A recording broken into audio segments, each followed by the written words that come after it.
le Sénégal ñun éternel recommencement la. léegi nag lan mooy expliquer ñuy tourner en rond depuis plus de 3 décennies parce que ñaari mandat wu président Wade yi même combat lañ doon mëne ñaari mandat wu Macky Sall yi et même plus loin sous Abdou Diouf peut-être les mêmes combats la ñu doon mëne lan mooy expliquer Sénégal mënul avancer ci point boobu di tourner en rond pour yow. waaw parce que dañuy am vision balaa ñuy ñëw ne lii moo ko ñu dem koy def vision bi day leer tout le temps.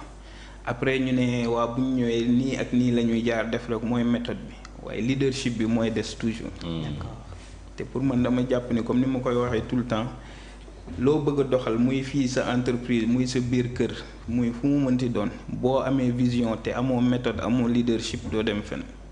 boo amee vision am leadership te amoo méthode doo dem fenn. boo amee vision am méthode te amoo leadership doo dem fenn dans le cas précis pour man c'est un problème de leadership. problème de leadership la parce que jàpp naa bu dee gëm nga dara ni lii moo war a doxal réew mi xam nga méthode bii ngay jaar da nga war a réformer constitution wala da nga ne da nga war a réformer le code pénal wala da nga war a réformer le code de procédure pénale xam nga ko identifier nga ko ci sa projet lii des mooy jëfe ko. kon est-ce que Ousmane Sonko n'a pas raison quand il dit que le Sénégal n'a qu'un seul problème un problème d'autorité wala autorité ak leadership mënuñu ko méngale foofu. waaw ci autorité ci leadership la bokk. Mais loolu dugg nga ci débat politicien te man damay daw débat boobu parce que j'essaie d'être toujours objectif ci samay analyse parce que Sénégal fi ñu toll dañu soxla ñuy gindi sénégalais yi ci dëgg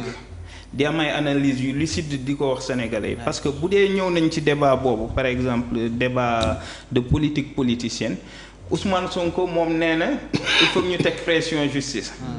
ñu gis ni que moom ci boppam am na ay décision justice yoo xam ne récemment arrangé wu ko donc moom bu dee dañu analyser objectivement dañ naan moom am na problème ak justice nu muy doxee donc amul influence ci justice. D'accord. bu ñu analyser lucidement c'est un point positif. nga analyser président Diomaye Faye moom tam mu ne man justice du ma ci dugg je veux libérer la justice. moom tam wax na ko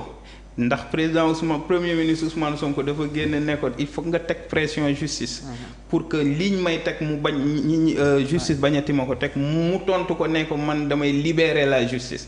donc xam nañ ni Ousmane Sonko a un problème avec la justice donc justice faralu ko.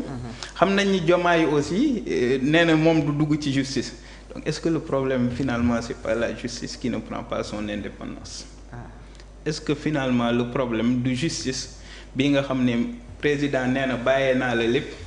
premier ministre nee na man li ma bëgg a defaloo leen. peut-être décision yi muy joxe moo arrangé wul les uns et les autres. waaw moo tax ma ne loolu lépp mën na ne justice li muy joxe comme décision mën na am arrangé wu leen donc justice est indépendant mais bu dee déglu nga rek politiquement analyser ñoom ñaar li ñu wax mën nga ne aussi xëy na kon justice moo indépendant parce que bu dee tey ñoo ngi Ousmane Sonko dem na assemblée. ne damay effacer chroniqueurs yi. ñu jékki-jékki dans la foulée commencé gis ay chroniqueurs ñu leen di woo di leen tëj. ñoom Adama. bu dee dugg nga ci débat politicien rek da nga naan kon xëy na looloo tax mais man de ci sama njort bu rafet dama jàpp ni la justice moo nekk di doxal yoon. maintenant l'exécutif qui est dans son rôle d'acteur politique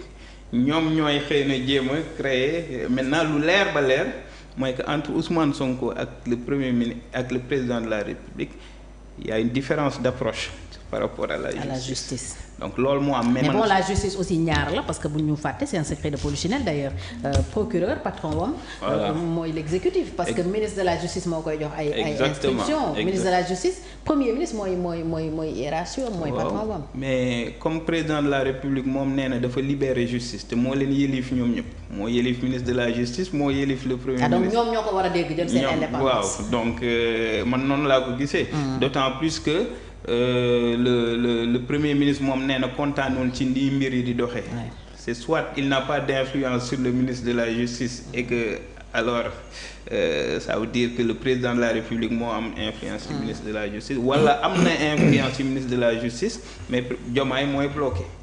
donc dans tous les cas lu leer ba leer. effectivement loolu sous-entend d'ailleurs après sa déclaration bi précédé la décision. moo tax man damay daw débat yooyu parce que oui c'est très complexe. parce que angle boo ci taxaw yépp mën nga ko analyser d'une manière. mën nga ne justice moo jëlul responsabilité am mën nga ne Ousmane Sonko moo bëgg a instrumentaliser justice mën nga ne le président Diomaye moo bëgg libérer justice donc ak nu mu mënti demee mën nga ne Ousmane Diagne moo libre de trop ba kenn mënulu ko dara donc possibilité yooyu yëpp mën na am mais moo tax souvent man damay bëgg ñu sori les analyses subjectives parce que bu ñu commencé xalaat ak par rapport ak yow fii nga féete rek analyse bi day biaisé mais lu leer ba leer aussi defe naa ñun ñëpp ñu d'accord ci mooy justice c'est une question de perception nit ñi niñ ko gisee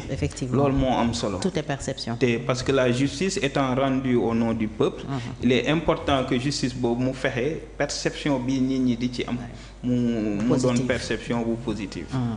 très bien Adama looy teg ci kàddu yi mu wax ni ñu gisee justice ñoom ak peut-être réforme yi ñuy xaar surtout et président waxoon na ci assises yi amul incidence financière dañ koy appliquer le plus rapidement possible li mu wax tam ci projet bi dama ciy njàmbaas le pacte de bonne gouvernance démocratique bi ñu signé woon avant ñuy dem ci élection yi muy li tukkee woon ci assises yi te sursaut citoyen ak yeneen organisation porté woon ko ñu jëloon ci ay engagement tam yoo xam ne ba léegi traduire uñ ko et kenn ci ñooñu toog na fii ne buñ leen di woo sax léegi duñ leen jot donc est-ce que effectivement Adama léegi mën nañu continuer di am yaakaar que ni li ñu waxoon yëpp dinañ ko def surtout après li président wax c'est-à-dire xam nga tout est volonté loo gis ci àdduna volonté la dëgg la tu sais l'homme politique qui cherche buy ut pouvoir bokkul ak homme politique bi accéder au pouvoir parce que kii ut pouvoir c'est comme si ngay ut soxna tu cherches à plaire à faire rêver à nit ñi accepter ce programme ak nangam maintenant une fois arrivé au pouvoir il y a ce qu'on appelle les réalités du pouvoir réalité yi du pouvoir yooyu mooy tax homme politique bi des fois tous les engagements pris ba muy déclaré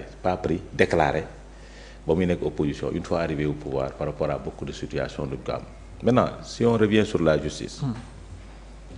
la justice moi xam nga dafa bëri pàcc nag mais malheureusement on ne parle que de la justice dans sa globalité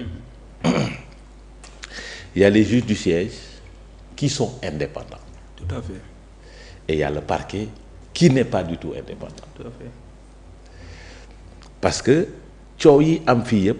ce sont les arrestations multiples bi nga xam ni parquet moo koy def parquet su koy def c'est parce que dafa am ku yoon may mu mën a autosaisir maintenant quand on dit que le parquet s'autosaisit des fois xel bi dañuy am perception que autosaisine boobu dafa am fu mu jóge ci ki nga xam ni mooy son autorité te loolu su amee c'est parce que am na ko taxaw wax ni moom mën na santaane ñu def lii ak def lii am na ko taxaw wax ni su concerné dossier diw kooku da koy régler te pour ñu jaar ko fu ñu régler il faut que parquet bi ñu jox ko ordre pour mu mën a def li muy def. Tout à fait. ki nga xam ne nag dafa nekk sous la responsabilité sous la tutelle d'une autorité politique kooku dafay défendre